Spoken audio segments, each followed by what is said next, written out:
What's up, guys? Your boy out checking. And look, if you're thinking about visiting Cali and you've never been, you reached the right place. I can tell you right now, Cali is like no other Colombian city. And if you've been thinking about going, but you're hesitant, get that ticket. I'ma get into it. Without further ado, let's go. First thing first, we're gonna talk about nightlife. I have to say, nightlife in Cali surprised me. Not because it was so much better than the other cities' nightlife, but because it was so different. Like Cali has a completely different vibe. And I'll get into how diversity and Cali being like a non-tourist city really creates this vibe. But for the time being, I just start off here because it's a good starting point. I think Cali street culture, like the street parties, the salsa, the nice weather, and everything just comes together and creates this atmosphere that you really gotta be there to really understand how different it is. And trust me, look, they have clubs, they have bars, and those are good too. But I think what really makes Cali stand out is that street culture and that street party. But it's not to say Medellin doesn't have that, and Cartagena has it as well. In Medellin, you got like Parque Jordes, and in Cartagena, you have like the Plaza Clock area, and you'll always catch people out there. But I think the difference is people are kind of in motion, right? So, it's a lot of bar hopping, people are drinking, having fun, but it's not the final destination. People are almost always kind of mixing, mingling, and then they carry on. But in Cali, the street culture, the street party culture, it just that is the party. Like you're not going to bar hop, you're actually going to that place to get to the turn up. It's actually crazy. So with that being said, Cali is a place that you're definitely gonna want to come ready to be outdoors, ready to have fun outdoors. And like I said, they got the bottles and all that, but for me personally, it was a nice break from the bottle service and the lounge vibe that you get from like the big tourist cities like Medellin, Cartagena. It's just completely different than what I was looking forward to. So it's just something to think about when you are getting ready to go to Cali. But on the opposite side, like I was saying, there are bars and clubs and everything. I noticed people in Cali tend to turn up a little later than other cities. Like I went out a couple times at like 10 o'clock, which is still pretty early. But in other big tourist cities, you're still gonna catch a decent amount of people around that time. But the times that I went out in Cali at that time, ghost town, nobody was out yet. I mean, I guess you could kind of say it was just getting turned up, but it really wasn't like what I expected it to be. So keep that in mind when you're going out in Cali. You want to go on the later side. Things really start heating up about 12 o'clock, I would say. Um, I would say, yeah, man. I mean, Cali is just such a different vibe. Like, even when you're out, you're gonna see these places which are like literally like liquor stores. Like, imagine a US liquor store with freaking chairs. Like that's the type of vibe it is in Cali. It's gonna be a lot of outdoors type of vibes, and it's gonna be super social. So something to look out for in regards to the nightlife. All right, number two, diversity. So, like I said, a lot of things play a factor in Cali's nightlife, and diversity is definitely one of them. Cali is the most diverse city that I've been to in Colombia, and trust me, I enjoyed every moment of it. You would think like a coastal town, like like the Cartagena or Santa Marta or Barranquilla, which were like sports for slaves, and they definitely have their presence there, but man, when I say Cali was super diverse, it was like, dude, pound for pound, it was not even it was not even there was no match, man. Like Cali was literally full of people from all shades of colors and walks of life. And I got my own little theory on why there's so much color in Cali. Um I'll probably talk about it a lot in this video, but Cali is like very close to the Pacific coast. Um, and there was a lot of let's say labor needed in those areas. And you got towns like Choco, and these are like big ethnic enclaves for Africans, and I think a lot of them came from those type of towns. But that's just my theory. I haven't done the math on it. But I would say that diversity is it's in the fabric of the city. You're gonna feel it. You're gonna feel it. Different type of energy. You're gonna feel a different type of vibe. You're gonna hear a different type of slang. You're gonna eat different type of food, which is probably be the next point I get into.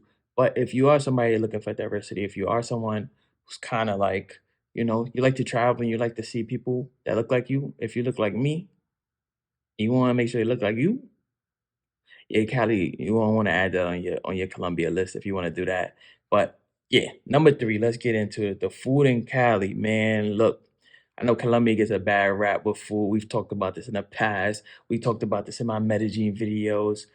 But but I can say right now, first of all, I always kind of shrug people off when they give the food in Colombia a cold shoulder because it's really not that bad. It's really not that bad if you know what you're doing. But I can't say with certainty the food in Cali is lit. I can't say that. People will say it's bland, it lacks variety, blah, blah, blah. Man, throw that out. Throw that out. Come to Cali, I dare you. I dare you to say that about the food in Cali. You're gonna get seasoning. You're gonna get flavor. You're gonna get style. You're gonna get variety. You're gonna get all of that stuff, man. I'm telling you. And while in a lot of cities in Colombia, the main dish, the staples a lot of time is chicken or pork, sometimes beef. Cali is huge on seafood, which I love because I'm like a seafood lover. So coming to Cali, you're gonna get a lot of options that you wouldn't be able to get other places. And again, this all goes back again to the diversity. I'm sure they're bringing a lot of those flavors from that those African roots they have in the specific towns over there in Choco and all of those towns over there. And also, like I said, they're next to body of waters on that coast, so they're bringing a lot of seafood, and they probably got a lot of ports over there. I mean, if you walk in the town, you're gonna see a bunch of pescarias. Pescarias are like fish markets, what we call them in the US, and you could go in and you pick out the fresh fish and super fresh, and that's what the city is known for. So, just buck up for that if you're into that stuff. But if you don't want to cook it yourself, man, I ate so much fish while out there, and you're gonna see a bunch of fish that you don't know what the heck it is, because I didn't know what the heck it is, but you're gonna want to try it. And they all come in this nice, succulent, nice, juicy sauces and all seasoned up, and the rice is seasoned. It just making my mouth water. So keep that in mind, guys. When you're going out, it's something that you probably would not expect, but the food is lit. I'm telling you. Cosa número cuatro. All right, number four, guys. Danger. Danger.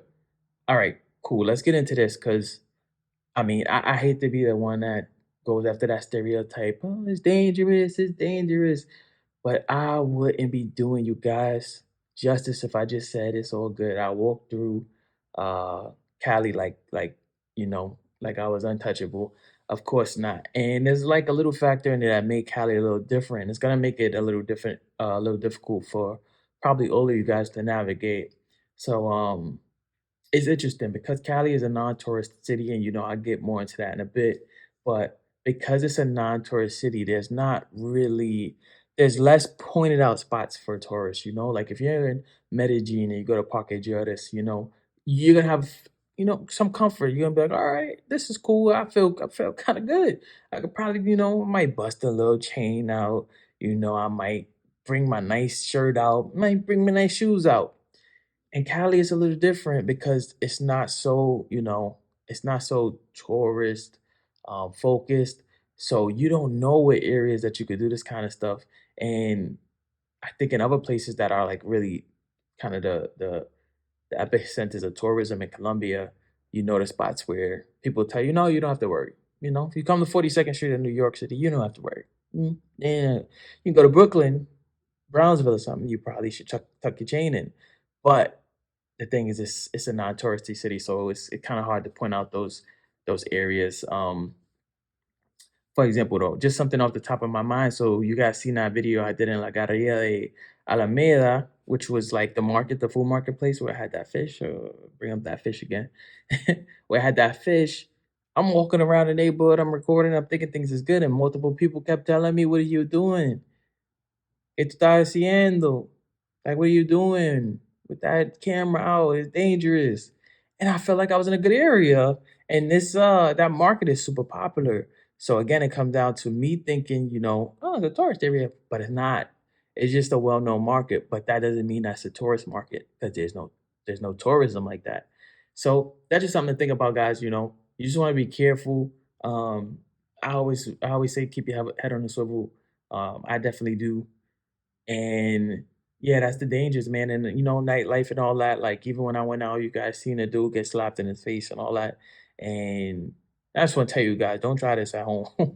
The stuff you see I do is for entertainment purposes, and I don't wanna encourage anybody to go out and think that was, a super, like a super enjoyable moment that I'm promoting or anything. That's just something that happened while I was out, and I want you guys to get the full effect. So just something to keep in mind, guys. So with that, we're gonna go on to the next one, which is the weather. Let's get it.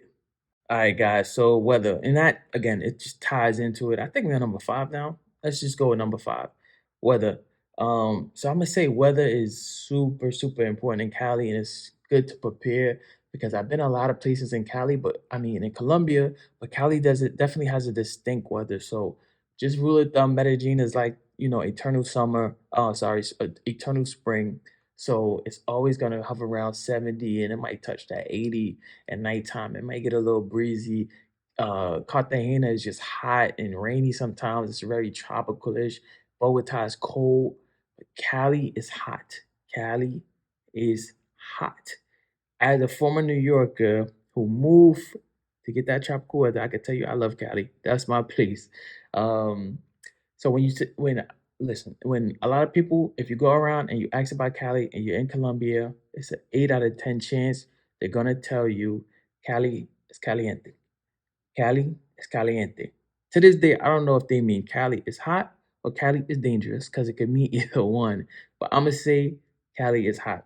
So with that being said, make sure you pack shorts. Make sure you pack light shirts. No reason to pack a lot of clothes. And unlike places like Medellin, where you're gonna get that temperature drop, you can wear shorts all day. You can wear shorts into the night. I mean, of course, if you're going clubbing, you can leave the shorts home. But besides that, you could rock your stuff, man. You could rock your nice little short set. Got some Casablanca, you know what I'm saying? If you got something in the chamber, you could do that. It's the type of place that you could do that, and you don't have to worry so much about rain like you do in Cartagena, because Cartagena could get rainy. But that's just something a heads up when to think about because man, I'm telling you, it helps to save those extra the extra space, bringing all of those long sleeve shirts and hoodies and all that stuff. All right, number six, and I should have probably put this one way further up, but it is what it is. That's the life we live. I want to say Cali hands down was the most non-tourist city I've been to. Now that means a lot because I've been to Barranquilla, and that's like kind of like off of the off of the map. Like if you ask most people in America to name some Colombian cities, they probably will not say Barranquilla. They probably won't say Cali either. But at least I felt like in a foreigner presence out there because it's still on the coast. It's close to Cartagena, and I can imagine, Americans have property there. Europeans have property there. You could still feel a foreigner vibe and a foreigner influence. No, there's not. No, throw that out. In Cali, it was completely different. I mean, you're not gonna see people who are used to seeing tourists like that. Um, None of that. And the cool thing about it though is you get a super organic and unwatered down version of Colombia. It's probably like the closest big city you could go to. Well, definitely big city, but city in Colombia that you could go to and it's just like untouched. Like if you go to Medellin right now, they have a whole Gringo Go Home campaign. You go to Cartagena, man. I mean, yo, like when I tell you the airport was full of Americans, they are not missing a dime when it comes to tourism in Cartagena. Like flooded with Americans, insane. But when you go to Cali, you just get such a freaking it's like a breath of fresh air, really. It really is a breath of fresh air. My bad. I've been talking for a long time, guys. It really is a breath of fresh air because you could just relax and take in the the that natural energy, and you don't have to worry about vendors chasing you down. You still got to worry about gringo prices a little bit, but it's not as aggressive as if you go to Medellin and Cartagena and all that stuff. So you know I don't know. I mean, for me, I like that stuff, but it's just something I thought you guys should know. And if you don't like that, if you do like places super touristy, I think that can help you too, because you definitely don't want to go to Cali thinking that you're about to have one experience and yeah, you won't. All right, guys. Look, last on this list, lucky number seven. I think I hit everything I was supposed to hit: diversity, food, danger, non-tourist, weather. What else? Did I get everything? Nightlife. All right, cool. Number seven on this list is in fact dating. Now, they say you save the best for last. But no, not really. It's just something I wanted to throw in there because it is a different experience, number one. And two, for any of my female viewers, I know you guys don't want to listen to this crap, so I just put it at the end. Anyway, getting back to it. Yeah, this is gonna be quick, but for anybody interested in dating in Colombia, I know you guys see a lot of times those little 1 minute clips, and the dude is like, "Hey, what's your name?" And the chick is like, "Oh, give me your number because I love you because you're a gringo. I love you. You're so beautiful." And that type of stuff. And they just get the number and they live a hap, happily ever after life for 50 years. And that's how it happens in Colombia via those 1 minute videos. That's not gonna happen in Cali. So that's what you're looking for, you may be a little disappointed. So I just want to bring that up because look, like I said, it's not touristy. So I think you're gonna have a harder time dating in Cali than you would like in a Medellin or Cartagena because the people there are more let's say conscious of you and more like what's the right word? It's on the tip of my tongue. They're more like not reluctant, but like shoot, I can't remember the word, but they're more like um cognizant of like, cautious of you kind of like, okay, what's your plan? Like where's your mind at? Like, because they're just not used to seeing that many tourists. So it's something to keep in mind. I've had friends tell me they've been in Cali and it's out of all of the places they've went, it's the toughest place to date. So just something to keep your mind at. But look, man, that is the top seven things I wish I knew before I went to Cali. Hope if you guys are going to Cali, this helps you. It's your boy out checking. You know where to find me at. We're coming back with more. Can't wait to get with you. Let's do it. What's up, guys? If you like the shirt you see me wearing in this video or any of my other videos, check out the description box below to get yours.